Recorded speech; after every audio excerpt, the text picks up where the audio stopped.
I shouldn't be too surprised. This happens every time. I start reviewing anime at the start of this season, and by the end of my reviews, I've fallen behind so far. I'm over a week behind. But with this being the last one of these I'm doing this season, I don't have more time to fall behind. And I'm squeezing 5 episodes, not the usual 4, to avoid having to do more videos with less anime in it. So join me as I look at 5 new anime episodes airing this season, and let you know what I think of them, if you should watch them or not. Because, and for a final time this season, this is a 2020 winter anime preview from a different perspective.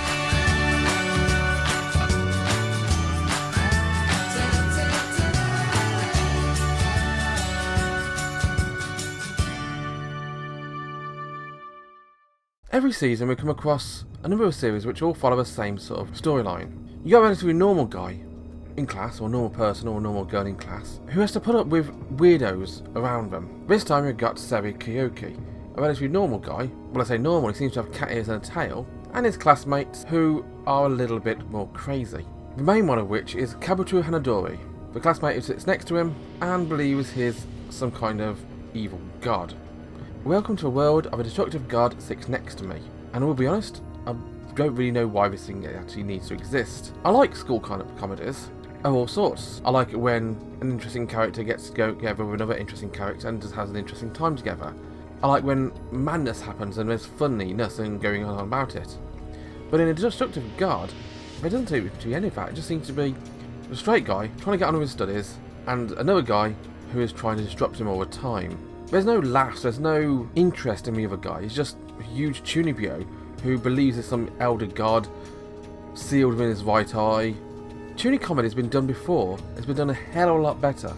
I mean, I know invoking Kyoto animation in things like this is always a bit of a high bar to aim for, but Chunibyo Love and Other Delusions is a fantastic show to show you what you can do with this kind of plotline.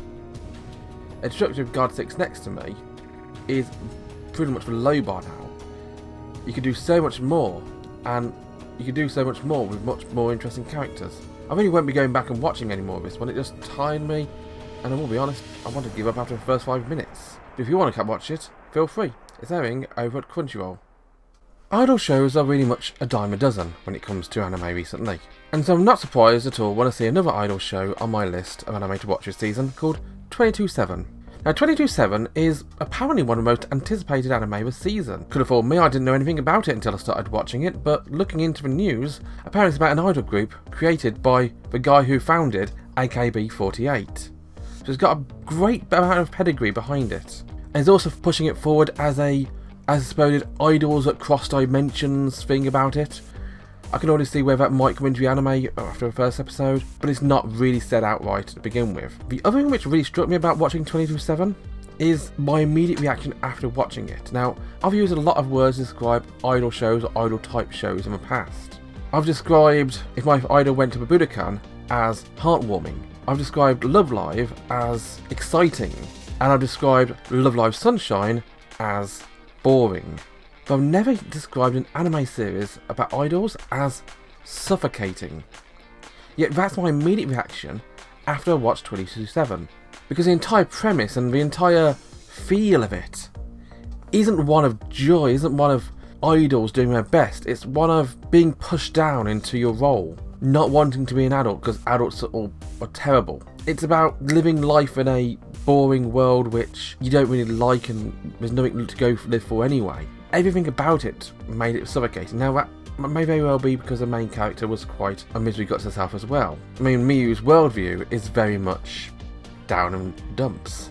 But all in all, there wasn't so much excitement about this series in terms of watching it. And that's something that really intrigued me going into it. The other thing I'll give it credit for, and again this should come as no surprise given who these girls are and given who the creator of this group is, the music was bloody brilliant. I absolutely love the songs they used for the opening and ending. And the actual premise of it, government creating an idol group, a new idol project, probably going to send them after other worlds to either win over other worlds or save other worlds, who knows. The dimension crossing thing confusing me a bit. Is this going to be an idol isekai? We've not had one of those yet. But this isn't so much about the story of the anime.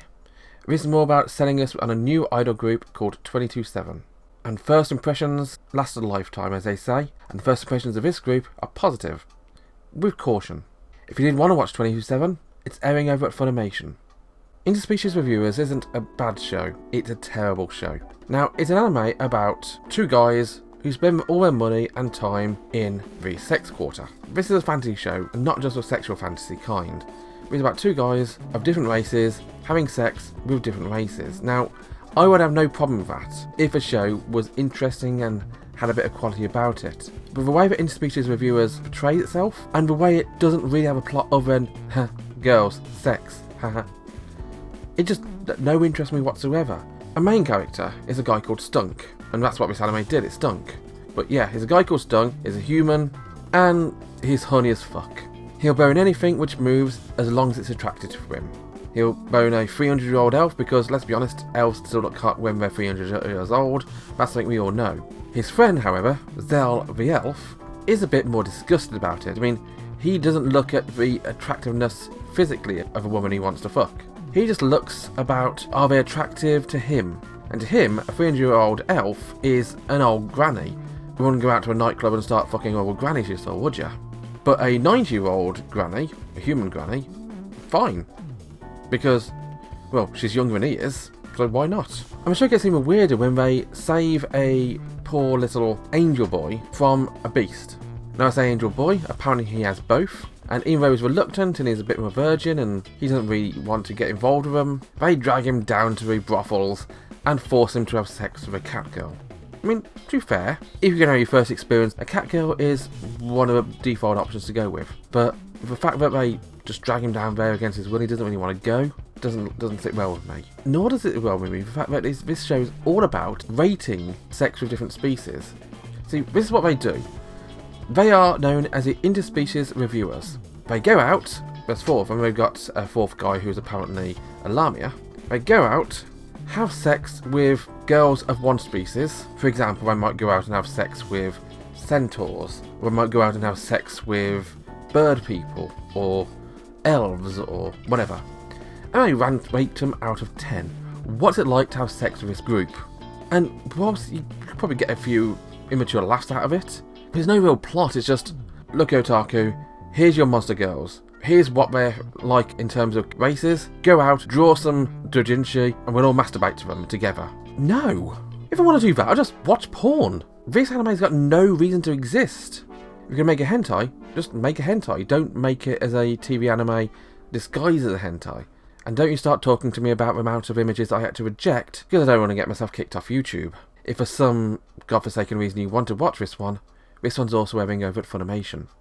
If 22/7 was one of the most anticipated shows of the season, and Railgun T was one of the shows I wanted to watch the most, Inspector was one of those shows which I read the premise about and had zero interest in.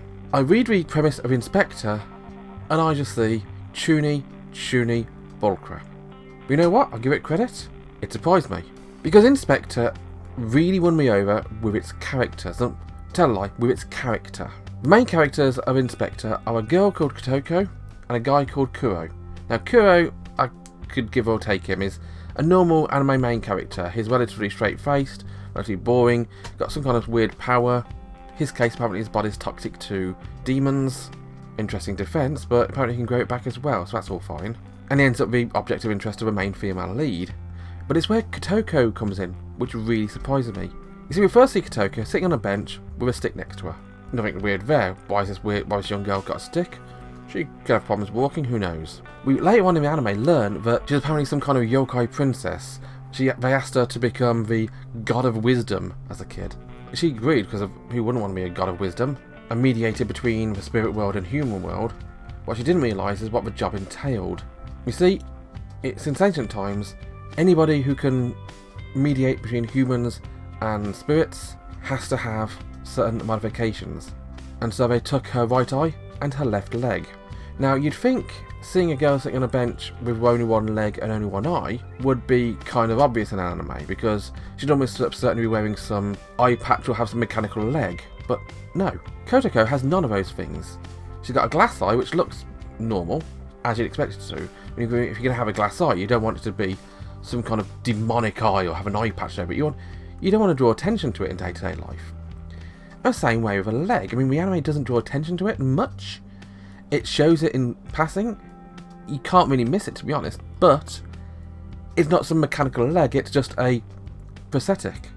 I mean, I've watched enough The Last Leg on TV to know that whilst you can have special prosthetics which are more adapted to what they need to be used for, runner's blades being one extreme example, most people just want a leg which looks like and acts like a leg. And that's what she's got. I mean, you can see the little belt around her upper thigh. You can see the slight tone difference between her skin and the fake skin tone on her left leg. But it's not really noticeable. She got a stick to make it easier to walk sometimes, but she can walk on one leg and the prosthetic easily. Just a stick makes it even easier for her. But what makes her most interesting isn't the fact that she has a prosthetic leg or a fake eye. It's her personality. Kotoko acts with a wisdom beyond her years. She's seen and talked about so much more than anyone ever has. And so while she can seem a bit immature at times, she's got that worldly wisdom about her which I just like, to be honest. I'm drawn to this anime mainly because of the character of Kotoko. The premise is a bit hit or miss, to be honest. That's why I'm not swarming all over this one. The premise is that she is a god of wisdom and he is a guy who apparently is causing rifts in the world. The spirits are scared of him because, well, they seem as someone scary, so I don't want to talk about him. Kotoko learns that it's because his body is toxic to spirits, and yeah, wouldn't you want to keep a guy away from a guy whose flesh is toxic to you? Gets even weirder when he learned how he got that power to begin with. He says as a kid, apparently, he ate 2 different yokais. Now this season is a season for eating things you shouldn't do. Here we've got a young kid eating spirits, and in the defense anime, you've got a girl eating a hydra. The girl eating hydra is cute but silly. A young lad eating yokai spirits is a bit creepy and a bit meh. But we'll be honest, this show is showing a lot of promise. It's a hard one to really say yes or no to.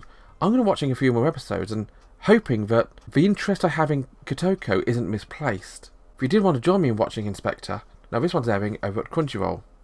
Now one of my favourite series of last year was Isekai Quartet, a series of anime half episodes which focused on the random goings on of a high school occupied by the main characters of 4 different anime. Now that to me sounded a bit bizarre and a bit of a weird mashup, but worked dramatically well.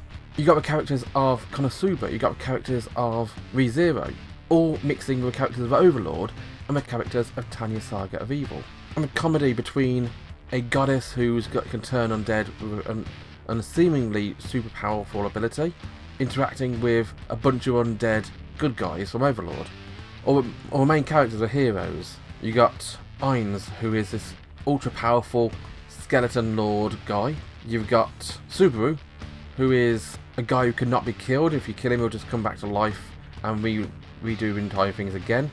Super confident and super cocky in his own abilities. You've got Tanya, who is short but is arrogant to a fault. She knows she's strong, she knows she's good, and she loves herself because of it. She doesn't trust anyone. And then you've got Kazuma, who is Kazuma. Well, good news, because the entire cast of Isekai Quartet are back, and this time it's not so much a quartet, but it should be called the Isekai Quintet, because they're adding a 5th series to a fold. I mean, how can I do another series of Isekai Quartet if they just played out the same jokes again? This time they're adding humour by adding another series, and the series they're adding to it is another of my favourite series from the last year or so. And that's the rising of a shield hero. Now, shield hero himself is Naofumi, and his personality is somewhere between Tanya and Subaru. He goes into his series, as his own series, as overconfident and relatively cocky in his abilities, but as he gets kicked down and mocked for being the shield hero being the weakest of the heroes. I mean, you've got a sword hero, a bow hero, a spear hero, all super powerful weapons, and he's got a shield. And don't mock shield. We've already seen how powerful that can be so far this season. But he gets thrust into the classroom with the other guys. Well, I say thrust into the classroom. He's apparently in the other class, not their class. But he's not there alone, because transported to the Isekai Quartet world with him comes his co-stars of Ravitalia, the best raccoon girl I've seen in anime forever, and his adoring filial pet, I want to call her? Philo, who absolutely loves her master and appears as a very angelic young girl, but is in reality effectively a ginormous chocobo. The first episode of Quartet Season 2, you don't really get to see much, just the main 4 groups of characters going about their fun lives. We're introduced to the other new classmate, Chamusuke, who isn't really that much of a new character. She's just Megumin's cat familiar. Not really a cat, I know, but more of a novel than that, but yeah, she's just Megumin's familiar. And then we're just introducing the shield hero characters to the others, and seeing how things go. Now this is a show I was hardly anticipating. mainly because I like the first one so much, and seeing what we're going to do with the second one excites me. If you've seen any of the shows before, then you'll know if you like this one, because the character comedy is pure and that's all it is there for. There's no real in-depth plot or character arc or intrigue, it's just comedy featuring characters you know. And I'm fine with that. It's funny, it's got a reason to exist, and you can watch it on Crunchyroll. This wraps up the season then, with a final episode which has all colours of a rainbow. Something I liked, something I didn't like, something I wasn't sure about, and something that was absolute crap. But what did you think about the episodes I watched this time? Let me know in the comments. And be sure to follow me both on YouTube and on Twitch to keep up with what I'm doing between now and the next season. So until then, thanks for watching, bye bye.